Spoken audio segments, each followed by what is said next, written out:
his presence, idolatry had yet got rooted once again. From then on, he says, Moses got him by the beard and dragged him and insulted him. And this, he says, I can't understand. Being a prophet of God, he should have more patience, he should have inquired, and then he should have caught him by the beard. But I told him, haven't you noticed one thing?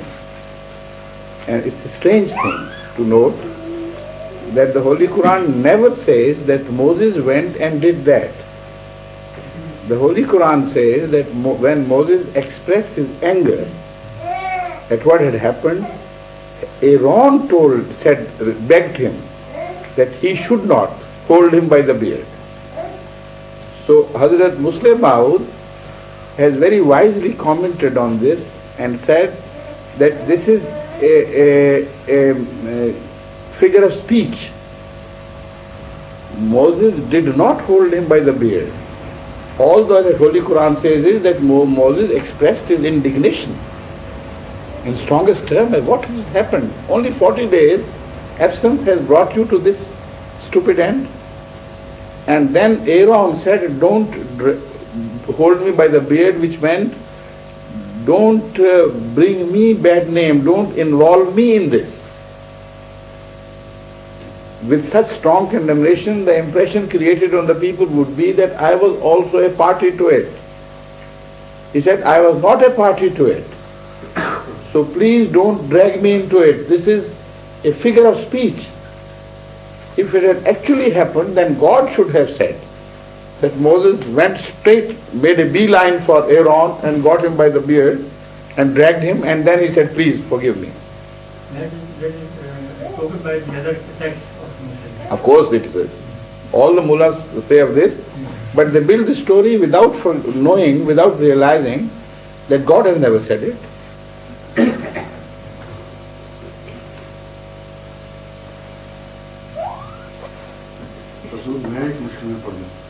कब से क्या आपकी दाढ़ी नहीं इसलिए कोई drag नहीं कर सकता एस्ट्रोलॉजी के मसले पे अच्छा अभी वही है आप We have traveled the whole world round, went to Adam and beyond, went to the creation of mankind and returned, and you're still sticking on astrology. मसला ये है कि मैं बहुत ज़्यादा इंटरेस्टेड हूँ और मैंने बहुत सारी किताबें इकट्ठी की हुई। ओह तो चाय बनाए उससे।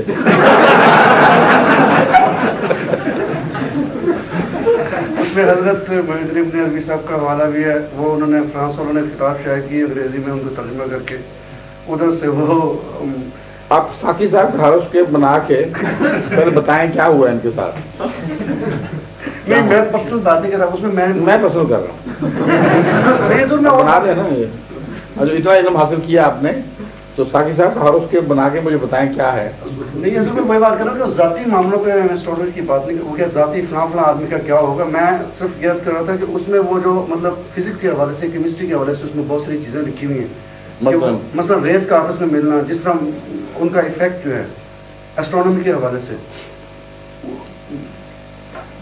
मैं क्या करूँ बहुत सारी If you find it difficult to express, please don't. You're not obliged to express when you can't. नहीं तो वो बहुत सारे मसाइल उसमें मतलब फिजिक्स और केमिस्ट्री के हवाले से उनकी कम्बिनेशन है, उसी तरह रेस के आपस में कम्बिनेशन है। Why don't the scientists know these things? Because these are written by scientists. No. They're not written by scientists. Name one scientist who says that this rays combination creates influences on the birth of every child, so that from that then you can read on his future. Quote one single scientist.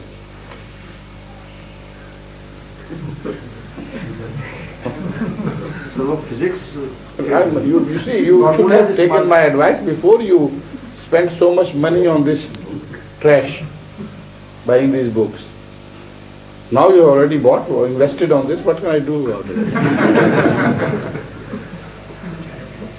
Okay? No, but what is ailing you? Still you are very uncertain about things. इसलिए हजूर कि वो जैसे H2O sir हजूर 2 hydrogen के atom मिल गया, एक आप जानते हैं वो पानी बन गया, इसी तरह मैं इसे समझने की कोशिश कर रहा था पूरी अब तक पढ़ते हुए एस्ट्रोलॉजी के हवाले से कि निज़ाम आलम काम कैसे करता है।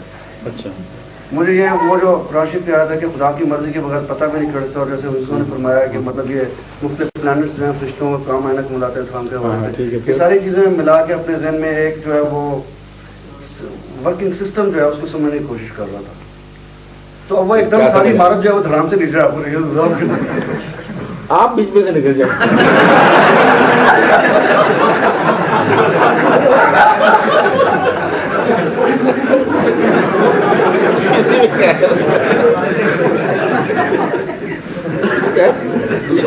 He built a huge edifice out of this and that. He collected material from here and there and that, and a huge building.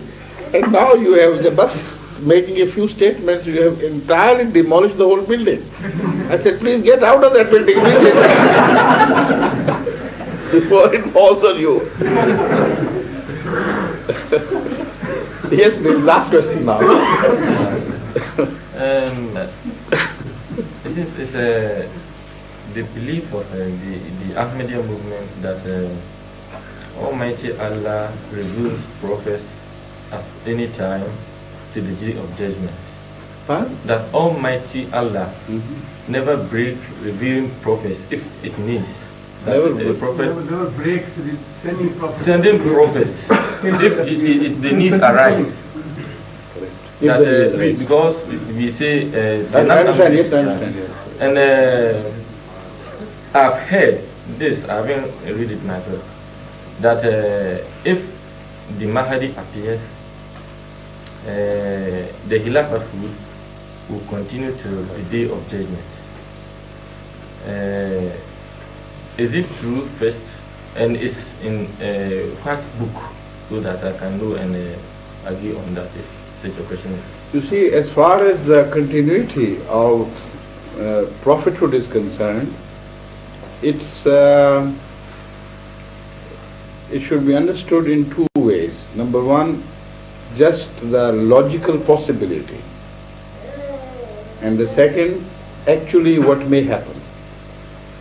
The Ahmadiyya position is that logically it can never come to an end, and the logical possibility continues. Regarding the second part, whether it will happen many times or once or twice, on that the best Ahmadiyya position was the one taken by my predecessor, Hazrat Khalifatul Masih Salis, before the National Assembly of Pakistan. This question was raised. He said it is not enough for one to believe in the possibility, because a possibility may occur which may never realize. But the question is how many times that possibility will be realized. On that we must refer to Prophet Muhammad sallallahu alaihi wasallam, because of all the people he is the one person whom God must have informed of important events of his time, which time is up to the day of judgment, up to the day of resurrection, or doomsday, let's say. So this was the most beautiful logic which he developed, and he said that under that possibility, Mahdi and Masih were to come, and we have specific mention of both Mahdi and Masih in his regulations.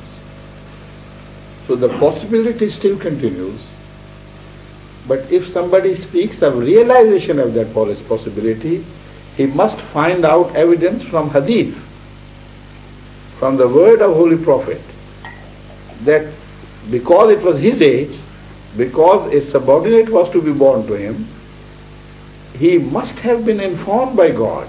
Where was he informed? Other than the information we know about the Mahdi and the Masih. So if there is no such information to knowledge so up to date, then why should we bother about the realization in future? Suppose someone does come, the onus of proof will be on his shoulders. he will have to prove from some traditions which will be revealed to him from God that this is